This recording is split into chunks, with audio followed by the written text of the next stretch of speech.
Welcome back. Futures pointing to a lower open this morning, but as of yesterday's close, U.S. markets have recovered almost all of their losses from that big sell-off following the British referendum last week. The Dow coming back 91%, and the S&P 500 recovering 87%.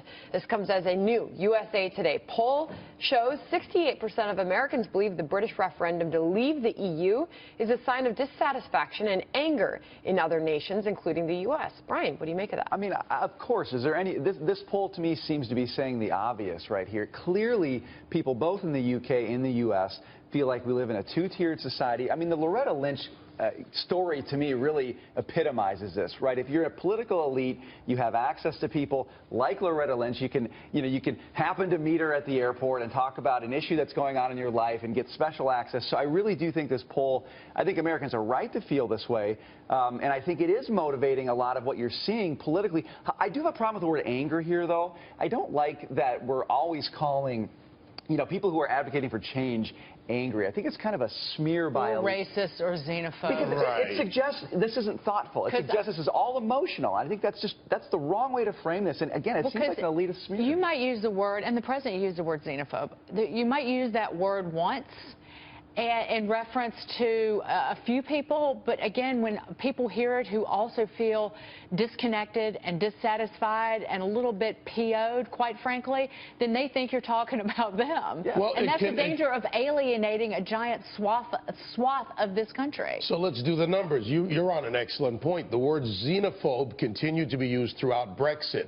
That means that the 17 million plus people who voted for Brexit are all xenophobes. Do you really believe that there's 17 million xenophobes in Great Britain? On top of that, Denmark, Holland, they're now talking about Brexit, German exit, and Sweden has not filed some key paperwork to stay in the Union. So are all these people xenophobes, or are they actually concerned, to Brian's point and to your point, about really what's going on? So bring this back to the markets for us, because we are talking about the fact that we've almost recouped all of those losses following the vote.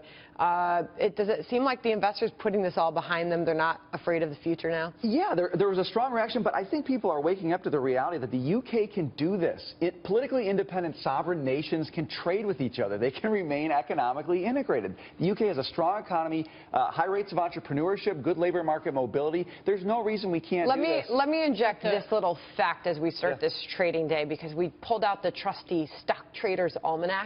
It looks at the first trading day of July, and this is the most bullish trading day of the year historically for trading. Over the past 21 years, the S&P 500 has advanced 86% of the time on the first trading day of July, with an average gain of nearly 0.5%. Does this mean anything to you? Well, the thing that's interesting is volatility has really backed off lately. I don't think that's going to continue. I think you're going to continue to see some volatility. What we really need both leaders in the UK and the EU to do, and President Obama, is indicate clearly we want strong economic integration. One of the problems we've seen is President Obama has been very reluctant to actually say, look, we want to make sure the UK stays tied economically with the EU and the US. Can we leave this up for 2 seconds? Because this is the VIX, the CBOE Market Volatility Index. A lot of people call it the fear gauge. It didn't even get that high last week. No. Look, it got up to like 26. But it's down 40% for the week as of Thursday's close before the vote. So I'll give you a sign, though, that there's still some uncertainty out there. If you look at the 10-year yield, it's still below 1.5%. So it's still near multi-year lows.